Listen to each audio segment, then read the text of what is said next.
O Senhor esteja convosco. Ele está no meio de nós. Proclamação do Evangelho de Jesus Cristo segundo João. Glória a vós, Senhor. Naquele tempo disse Jesus à multidão: Eu sou o pão da vida. Quem vem a mim não terá mais fome, e quem crê em mim nunca mais terá sede. Eu, porém, vos disse que vós me vistes, mas não acreditais.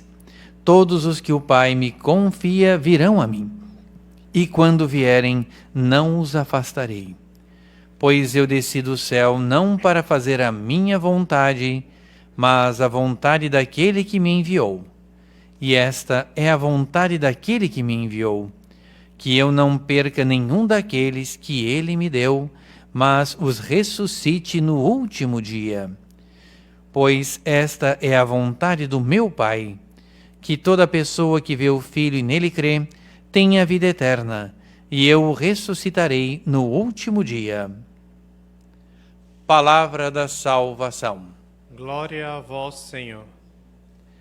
Ave Maria, cheia de graça, o Senhor é convosco. Bendita sois vós entre as mulheres, e bendito é o fruto do vosso ventre, Jesus. Santa Maria, Mãe de Deus, rogai por nós, pecadores, agora e na hora de nossa morte. Amém. Queiram sentar-se, queridos irmãos e irmãs. Que linda liturgia nós temos hoje. Linda, entre aspas, porque ela é sempre bonita. Então nós já podemos começar assim. Que belíssima liturgia. Mas aqui nós vemos que a providência divina se utilizou de uma grande prova e até de um primeiro martírio. Santo Estevão, foi ele apedrejado, destroçado, e antes disso, para que pudessem fazer essa infâmia, foi caluniado, foi julgado injustamente, subornaram pessoas para falar calúnias contra ele. É a arma do mal, é a arma da mentira, é a arma de Satanás. Mas vejam como são as coisas. O que Deus faz desses fatos que aparentemente são catastróficos? Ele se aproveita, porque tudo o que acontece é para o benefício dos justos e daqueles que amam a Deus. E foi o que aconteceu com essa perseguição que teve início com o martírio de Santo Estevão. Todos os que não eram os apóstolos, porque eles permaneceram em Jerusalém, mas todos os demais discípulos, santas mulheres e as famílias já convertidas, tiveram que sair para outras regiões. E assim, vejam como é curioso. Por conta disso é que a fé se expandiu. A doutrina de nosso Senhor Jesus Cristo foi tomando a terra inteira como uma gota de azeite que cai numa folha de seda ou numa toalha de linho. E assim lentamente aquela gota vai se espalhando, espalhando, e quase que nós diríamos, no silêncio, na paz, na serenidade, mas nunca para. E assim foram conquistando o mundo inteiro. E já temos aqui um relato do diácono Filipe. Esse Filipe não é o apóstolo São Filipe, mas é o diácono São Filipe, que vem logo depois de Santo Estevão, um daqueles 7 homens de virtude comprovada que São Pedro, os apóstolos, pediram que fossem escolhidos para que eles pudessem tratar de certos assuntos de importância, é verdade, mas numa graduação um pouco menor do que os apóstolos podiam tratar. Então, liberavam um pouco o espaço para que os apóstolos pudessem se aprofundar nas Escrituras mais e, sobretudo, na pregação. Então, eles resolviam os problemas práticos, portanto, homens de grande valor. São Filipe foi fazer apostolado em Samaria. Era uma cidade que tinha rejeitado a Nosso Senhor. Tanto é que São João Evangelista e São Tiago perguntaram se era o caso de cair fogo do céu sobre aquelas cidades. Nosso Senhor disse, não, calma, que nós vamos converter essa cidade. Vejam aqui, São Filipe fazendo apostolado, fazendo evangelização, fazendo a pregação da palavra, das maravilhas que eles aprenderam de nosso Senhor Jesus Cristo e mais tarde dos apóstolos, as pessoas se convertiam em multidão. Olha que maravilha! Não aconteceria isso se não houvesse o martírio de Santo Estevão e essa, por assim dizer, dispersão para que fugissem dessa morte, conquistaram a vida para incontáveis números de pessoas que se convertiam. E é bonito que Nosso Senhor confirmava aquela doutrina através de grandes milagres, possessos que eram libertados, leprosos que eram purificados, cegos que passavam a enxergar e paralíticos que saíam andando como cabritos, pulando de alegria.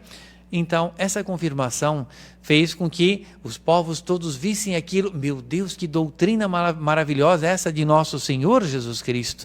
Então, nós vemos como é bonito isso. E Saulo, que depois, mais tarde, São Paulo apóstolo, ele fez também com que isso acontecesse. Só que nessa primeira fase, ele estava ainda do lado dos inimigos da igreja. E quase que nós poderíamos dizer, as pedras. São Paulo não apedrejou porque não podia, mas ele queria. Mas ele segurou os mantos daqueles que estavam apedrejando a Santo Estevão.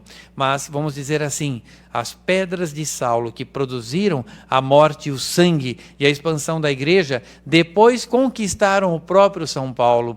E aí depois ele foi um apóstolo incansável. E depois ele sentiu na própria pele também isso que Santo Estevão sentiu com a sua morte. Só que a providência fez algo diferente com São Paulo. Que ele fosse apedrejado, sim, a providência não poupou disso. Mais de uma vez, foi tido como morto. Mas, mesmo assim, não morrerás aqui. Sentirás a dor da morte, mas vai continuar o seu apostolado. Força, ânimo, para frente, e vá pregar pelos 4 cantos da terra. Foi o que aconteceu com São Paulo apóstolo. E aí nós vemos o refrão responsorial, não podia ser melhor para fazer a ligação da primeira leitura com o Evangelho. Aclamai o Senhor Deus, ó terra inteira. O que nós queremos nos dias de hoje, queridos irmãos e irmãs? Que a terra inteira aclame a glória de nosso Senhor Jesus Cristo, a glória de Nossa Senhora, o triunfo da Santa Igreja. É isso que nós queremos, mais do que tudo. Para isso vamos procurar sermos fiéis ao chamado que recebemos à santidade. E nesse Evangelho, mais uma vez, Nosso Senhor anima. Eu sou o pão que desceu do céu. O pão que vocês sempre desejaram sou eu. Eu não é só o corpo que eu venho alimentar, mas sobretudo a alma que eu venho alimentar. O corpo é necessário, mas procurai o reino dos céus. Procurai esse pão que vem do alto, e o resto vem por acréscimo. Tereis também o pão que vai alimentar o corpo, mas alimentar para que também sejam evangelizadores, sejam apóstolos. É por isso que é preciso se alimentar, mas a principal alimentação, essa vem do céu, essa vem do altar. Dentro em pouco, mesmo Deus que está pedindo, olhai para o alto, eu sou esse pão que vem do céu, não olhem para baixo, não olhem para as coisas da terra. Isso só faz com que nós tenhamos mais dificuldade de avançar na nossa santificação. Nós vamos nos engalfinhar nos problemas do dia a dia e vamos esquecer as vistas altas que nós devemos ter. E depois Nosso Senhor diz, para animar ainda mais as pessoas que estavam com Ele, aonde eu estiver, eu quero que estejais vós também. E por quê? Porque daqueles que me destes, eu não perdi nenhum. E aí é muito bonito nós vermos nessa frase de Nosso Senhor, nós também devemos pensar assim.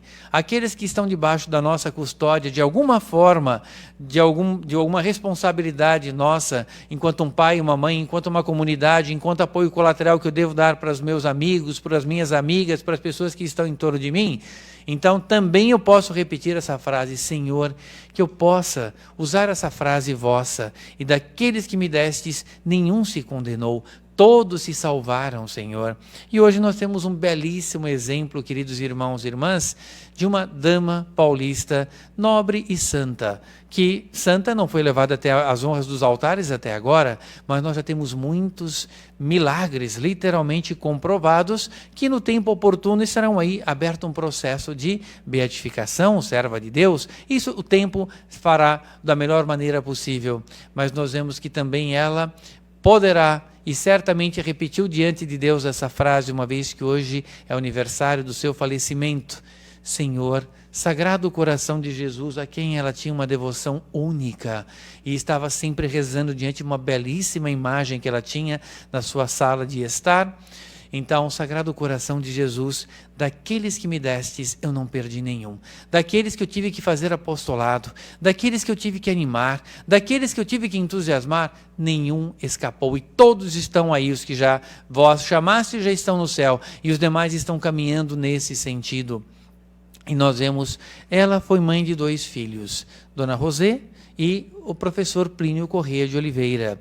Então nós vemos 2 pessoas, Dona Rosé, inteligentíssima, fez um trabalho também assim muito bonito na sociedade, enquanto uma dama de uma capacidade única. E o professor Plínio Corrêa de Oliveira, quase que nós diríamos assim, dispensa comentários.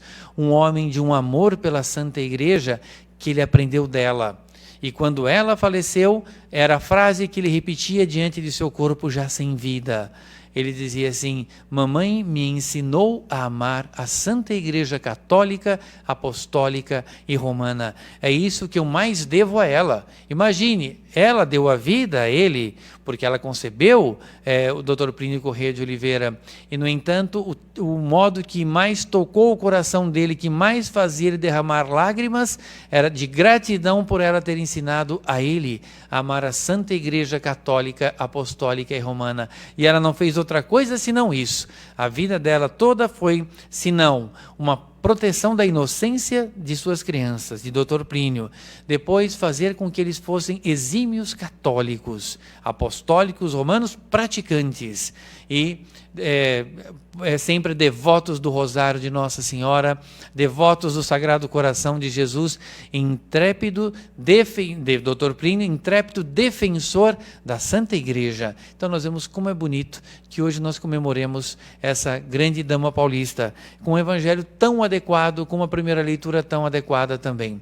Então vamos pedir hoje, queridos irmãos e irmãs, por intercessão dela, de Dona Lucília, que ela possa obter as graças do Imaculado Coração de Maria e do Sagrado Coração de Jesus, para que nós, nos dias de hoje, sejamos esses filhos da Santa Igreja, como nós vemos descrito aqui nos Atos dos Apóstolos por São Lucas, intrépidos pregadores do Evangelho, que nós possamos também, independente da situação, mas com toda a galhardia, com toda a coragem, com todo entusiasmo, sermos grandes pregadores, que ela possa obter isso para nós. E também termos as nossas vistas altas, ou seja, seguir esse conselho de nosso Senhor Jesus Cristo.